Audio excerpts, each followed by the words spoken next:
Hey everyone, welcome back to my channel. Definitely Arrows Expert Truth always exposes darkness. तो आज का जो topic है वो इस तरह से है कि आपके जीवन में आपके पर्सन जो है आपके लिए क्या ख्यालात रखते हैं एंड डेफिनेटली उनके मन में क्या चल रहा है. So feelings from their mind, feelings from their soul, उनके आत्मा आपसे क्या कहने की कोशिश कर रहे हैं. सो देखते हैं. So of course it will be a timeless collective for all zodiac signs reading and it is a general prediction. Channel को लाइक शेयर सब्सक्राइब ज़रूर करें, इंस्टाग्राम में फॉलो करें @Sudakshana1369 and you can also subscribe my another channel. So let's get started. देख लेते हैं कि आपके पर्सन जो है आपके लिए क्या महसूस करते हैं एंड डेफिनेटली उनके दिल में उनके दिमाग में क्या चल रहा है आपके लिए. Universe spirit guides please guide करें. Thank you universe, thank you spirits and thank you guides. Please बताएं कि मेरे व्यूअर्स की ज़िंदगी में उनके पर्सन जो है क्या सोचते हैं, उनकी आत्मा क्या कहना चाहते हैं. So feeling straight away from their soul. Please आप अपने पर्सन के साथ कनेक्टेड रहिएगा by looking at their photos या आप रिपीटेडली उनके नाम ले सकते हैं. Okay, all right. So we do have the 2 of Pentacles.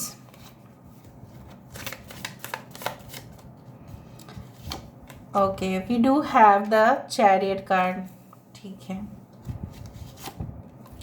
We do have the 9 of Pentacles, the star, 8 of Wands,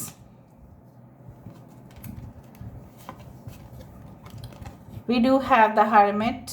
अच्छा, तो बात यहाँ तक पहुँच रहा है. ओके,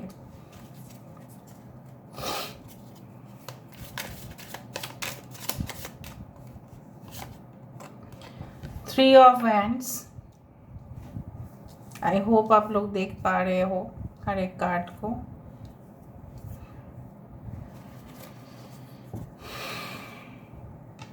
महाशय आ गए, king of wands. Okay, Aries, Leo, Sagittarius, मेष, सिंह, धनु राशि है यहाँ पे. टॉरस, वर्गो, कैप्रिकॉर्न, वृषभ, कन्या, मकर राशि है यहाँ पे. We do have the chariot card.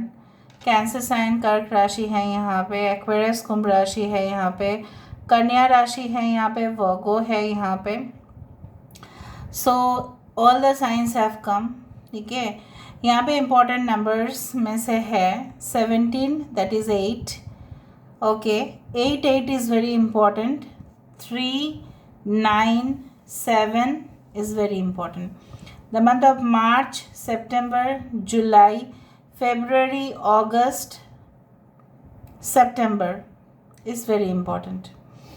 Now, starting में थोड़ा सा क्लूज देना चाहती हूँ कि आपके पर्सन किस तरह के इंसान है, ताकि आप भी समझ जाएंगे कि ये रीडिंग आपसे रिलेट करता है या नहीं. Anyway it is a general prediction, फिर भी मैं क्लूज़ देने की कोशिश तो ज़रूर करूँगी. सो क्लूज़ मैं दे रही हूँ. ठीक है, अभी मैंने रीडिंग को शुरुआत नहीं किया है. आपके पर्सन बहुत ज़्यादा हेजिटेट नहीं करते हैं. ठीक है, किस तरह से, मतलब अगर उनको पैसे से कुछ मतलब है, ठीक है, अगर वो देखते नहीं है उतना ज़्यादा, बस निकल पड़े. ठीक है, वो नहीं देखेंगे कि एडवांटेज क्या है, डिसएडवांटेज क्या है. अगर किसी चीज़ में अगर इन्वेस्ट करें तो ये इंसान हड़बड़ी बहुत ज़्यादा करते हैं.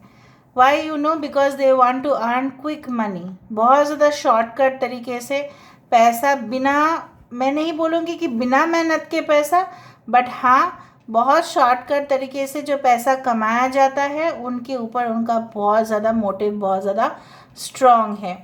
They always, you can say, run after money, contracts. कुछ भी कॉन्ट्रैक्ट्स हो, ये पहले से टेंडर भर देंगे. अगर आप जानते ही, अगर आपके पर्सन बिजनेस पर्सन हैं तो ये सबसे पहले टेंडर को, ठीक है, कर लेंगे, या उनकी ही कंपनी को ऑर्डर मिले, ये यही कोशिश करेंगे. काफ़ी कम्पिटिटिव है अपने, मैं नहीं बोल रही हूँ कि कंपटीशंस में ये इंसान जो है कुछ भी कर लेते हैं, ऐसा नहीं, but yes they can go to certain depth. कुछ हद तक ये ऐसे ही करते हैं, मतलब मुझे ही मिलना चाहिए, किसी और को नहीं मिलना चाहिए. you can say to somewhat you can say like self centered also at that the same time. Okay दूसरा चीज़, आपके पर्सन हमेशा ही स्पॉटलाइट पे रहना पसंद करते हैं, हमेशा ही हाईलाइट होना, ठीक है। अगर ये स्टूडेंट भी है, ठीक है, तभी भी ये ऐसा कोशिश करेंगे कि सपोज़ ये इंसान फर्स्ट नहीं हो पाए, राइट।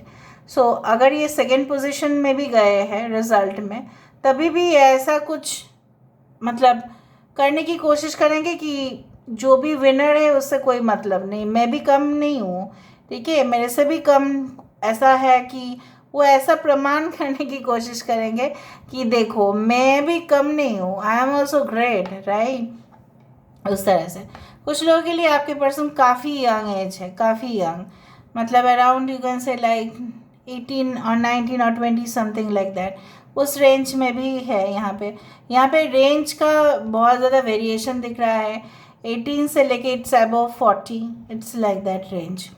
कुछ लोगों के लिए मैं आपको अभी बोलने की कोशिश करती हूँ कि ये इंसान जो है दे डोंट गेट सो शाई, इतना ज़्यादा ये मतलब ना डरते हैं किसी से, ना इनसे ये किसी से शर्माते भी है, they very bold, very much bold. तो चलो अभी हम शुरुआत करते हैं किस तरह से ये इंसान आपके लिए क्या सोचते हैं। ऑल राइट, इनकी ज़िंदगी में ऐसा क्या चल रहा है। इनकी ज़िंदगी में मुझे इस तरह से दिख रहा है कि अगर उनको कभी भी आप पूछे कि आपका कैसा चल रहा है, राइट, आपकी जॉब कैसे चल रही है या आपके बिजनेस कैसे चल रहे हैं, वो आपको कभी भी नहीं बोलेंगे कि बहुत बढ़िया चल रहा है। अगर बहुत बढ़िया भी चल रहा होगा तो ये बोलेंगे नहीं। आपके पार्टनर कुछ इस तरह से है कि वो छुपा लेते हैं।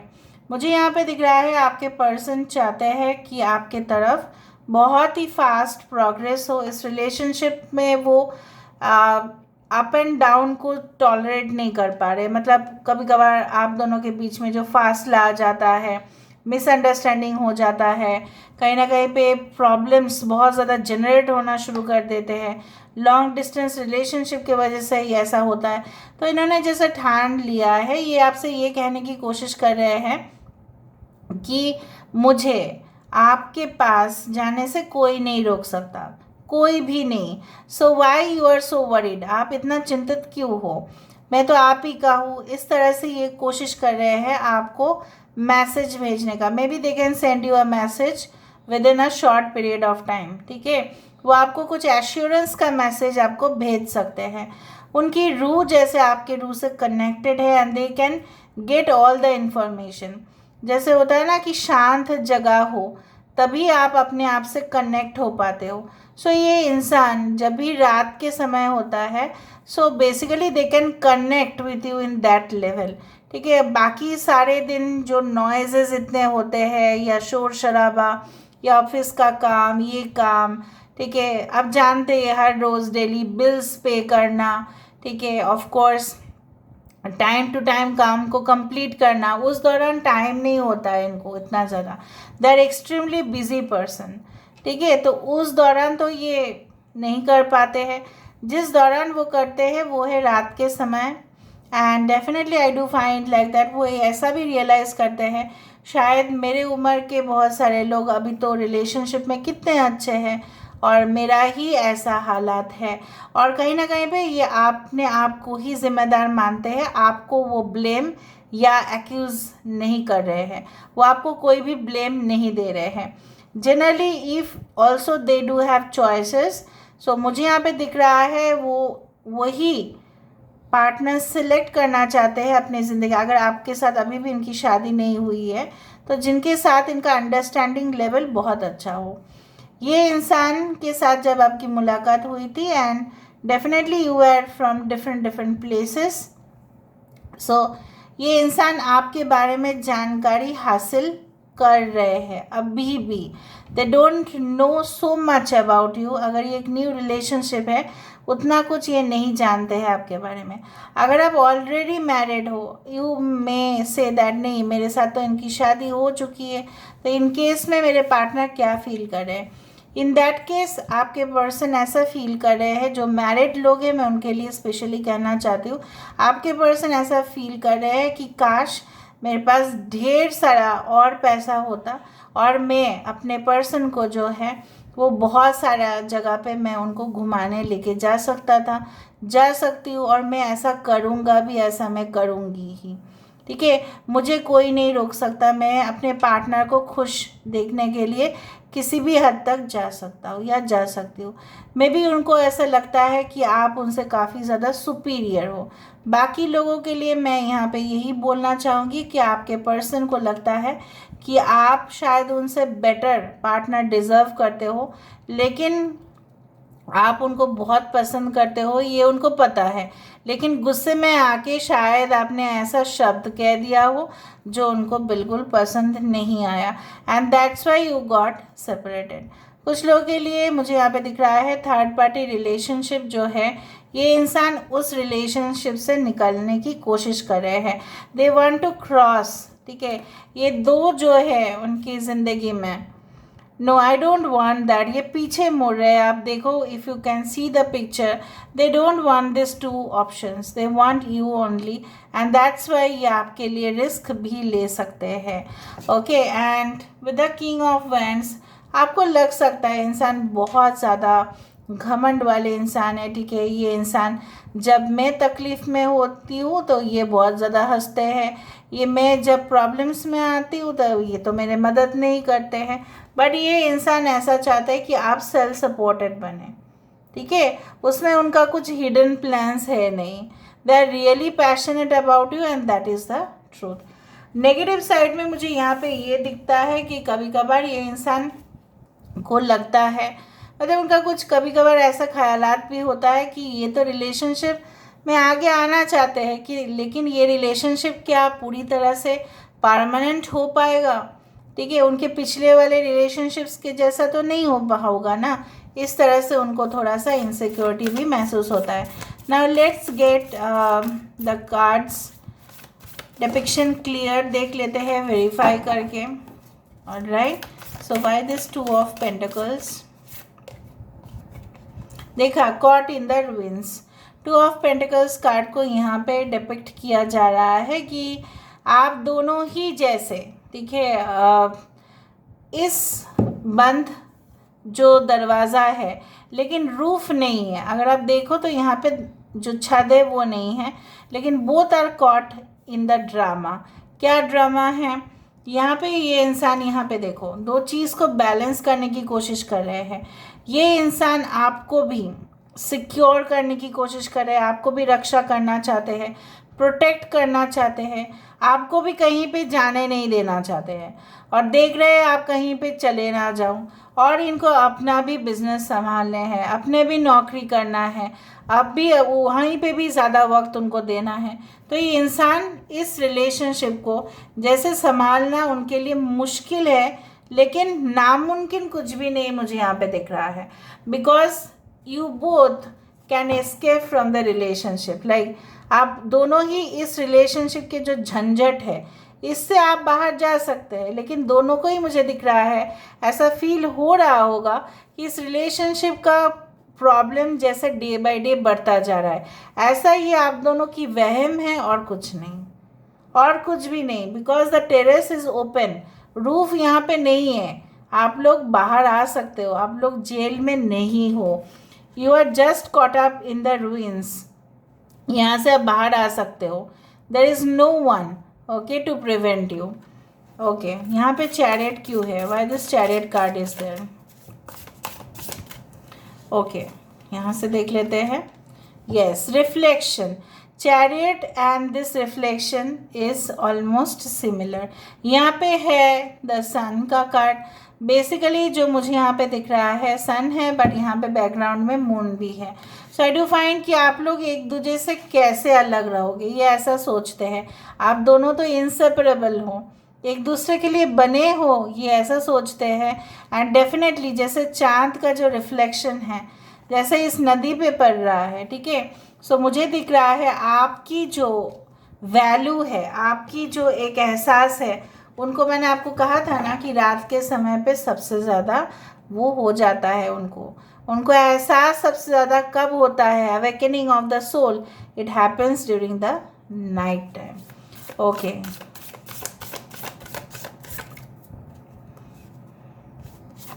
दो कार्ड आ रहा है 9 ऑफ पेंटिकल्स का। The scribe, will, wisdom and mind. 20 is the number for judgement. 9 of pentacles, ये मेहनत अगर आपको लग रहा है, ये इंसान आपसे यही कहना चाहते हैं, अगर ये मेहनत कर रहे हैं, अगर ये आपको समय नहीं दे पा रहे हैं, तो उसके पीछे यही रीज़न है कि वो ढेर सारा पैसा कमाना चाहते हैं। आप उनको थोड़ा सा मदद करें, आप उनको थोड़ा सा अंडरस्टैंड करने की कोशिश करें।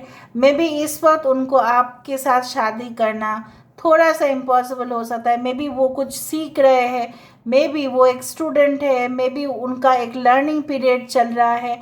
अगर ये एक सीनियर पर्सन भी है तो इन केस ये इंसान भी कुछ ना कुछ काम में इन्वॉल्व है, तो उनका एक बार प्रोजेक्ट कंप्लीट हो जाए तो डेफिनेटली ये इंसान आपके तरफ आगे बढ़ना चाहते हैं। Will, wisdom and mind, there will power is too much. ठीक है, वो उनकी इच्छा बहुत ज़्यादा है, पैशनेट है। You can see the fire and water signs over here, and their mind of course speaks about you. Why is a star card? यहाँ पे स्टार कार्ड क्यों है यहाँ पे? Yes, 3 of forces, this is the 3 of wands जो यहाँ पे दो बार आ चुका है। सो आई डू फाइंड एक माता के लिए बहुत मुश्किल हो जाता है कि वो खाना लेके आई है, वो किसको खिलाए। तीनों ही उसके लिए इम्पॉर्टेंट है। सो ये बहुत ज़्यादा कश्मकश में है, बहुत ज़्यादा उस चीज़ में है कि अपना पैर ये कहाँ रखे, ज़मीन पे रखे या ये पानी में रखे। But the star, you know who is a star, जो एक हीलर है, जो लोगों को सही करना चाहते हैं, जो लोगों को सही दिशा में लेके जाना चाहते हैं, जो एंटरटेनमेंट कर सकते हैं, जो लोगों के लिए है। सो ये इंसान ऐसे सोचते हैं मैं करूँ तो मैं क्या करूँ। ठीक है, मैं अपने फैमिली को भी तो मैं छोड़ नहीं सकता, मैं अपने यू कैन से मैं अपने जॉब को भी तो मैं छोड़ नहीं सकता, मैं अपने रिस्पॉन्सिबिलिटी से पीछे नहीं भाग सकता, और मैं इस तरह से अपने पार्टनर के साथ भी मैं कैसे एडजस्ट करूं। So basically they feel like that, वो चाहते हैं ये सारे चीज़ सही हो जाए। ठीक है, बैलेंस आ जाए। Okay, by this 8 of wands is that, देखा 8 ऑफ वैंड्स, बहुत फास्ट ये इंसान आपके साथ एक मीटिंग फिक्स करेंगे, बहुत ही फास्ट आप उनसे फिर से मिलेंगे। अगर रिकन्सिलिएशन होना है यहाँ पे होगा। 7 कार्ड यहाँ पे दो बार आ रहा है with the chariot. So definitely there will be a fated meeting. Maybe आपको वो कहीं पे बुलाएंगे, आप वहाँ पे जाएंगे, बहुत बाद हो सकता है कि वो दोपहर हो। ठीक है, ऑलराइट, मे बी आफ्टरनून के बाद भी हो सकता है, बट आई सी हियर कुछ लोग के आसपास के सिटीज़ में मुझे यहाँ पे दिख रहा है। Yes, it will be the meeting in a city basically. Okay, fast आपका फेटेड मीटिंग तो हो ही जाएगा। Congratulations. 6 of scrolls, this is a 6 of swords. ये जो है हार्मिट को जस्टिफाई कर रहा है कहीं ना कहीं पे। अगर कुछ लोगों के लिए कॉन्ग्रेचुलेशंस मैसेज मैं देना चाहूँगी, ये इंसान जो है पुराने रिलेशनशिप से अलविदा कर चुके हैं। डिफ़िकल्ट सिचुएशन जो था, उनको फंसाया जा रहा था, कोई और औरत या कोई और मर्द जो भी था, उनको जो फंसाया जा रहा था, he has or she has removed that person from their life. Better उनको लगा कि हम सिंगल रह जाएंगे तभी भी अच्छा है, लेकिन उस रिलेशनशिप में तो हम कभी भी नहीं रहेंगे। सो दे हैव रियलाइज्ड। ठीक है, सो वाई दिस 3 ऑफ वैंड्स, यहाँ पे दो बार 3 ऑफ वैंड्स आया है, यहाँ पे दो बार चैरियट कार्ड यहाँ पे आया है। So let's see why this 3 of wands. Wow, archangel Michael card आ रहा है, और क्या चाहिए हमें बताओ आप। This is again the hermit card, जो हार्मिट कार्ड यहाँ पे आया विद द 3 ऑफ वैंड्स। जैसे मैंने आपको कहा कि उनको सही दिशा मिल रहा है, उनको समझ में आ चुका है, दे हैव ऑलरेडी रियलाइज्ड। ठीक है, जब वो डिटैच्ड हुए आपसे, जब वो अकेला रहना स्टार्ट किए, तब से लेके अभी तक उनके माइंड में यही चल रहा है कि मैंने गलत डिसीजन लिया है, अभी मुझे सही डिसीजन लेने ही है। Okay, all right, so let me see their final action for you. उसके बाद हम एक मैसेज देख लेंगे and then will end the reading. Wow, 7 of keys is a 7 of pentacles. वो प्रयास करेंगे, 100% करेंगे। इस पहाड़ के ऊपर चढ़ना उनका लक्ष्य होगा, सारे चैलेंजेस को हटाना उनका लक्ष्य होगा। एंड डेफिनेटली आप दोनों के रिलेशनशिप का भी एसेंशन होगा, मतलब ऊपर उठेगा ये ऑफ कोर्स। ये इंसान लेकिन रेगुलरली स्पाई करते हैं, नो डाउट, नो डाउट। देखते हैं आपके लिए एक मैसेज, देखते हैं। With you I can be my silliest best and never worry about being judged because you are my better half in the truest sense, I love you. ऐसा ये बोल रहे हैं कि कभी आपने उनको जज करने की कोशिश नहीं किया है, बल्कि उन्होंने आपको जज करने की काफ़ी ज़्यादा कोशिश किए हैं। और जब ये आपके साथ रहते हैं तब उनको इतना ज़्यादा सोचने की भी ज़रूरत नहीं होता है। So this is all about today's reading, guys. I hope you like it, and if you like, please do share and subscribe. Thank you so much for being with me. Love you a lot. Take care of yourself and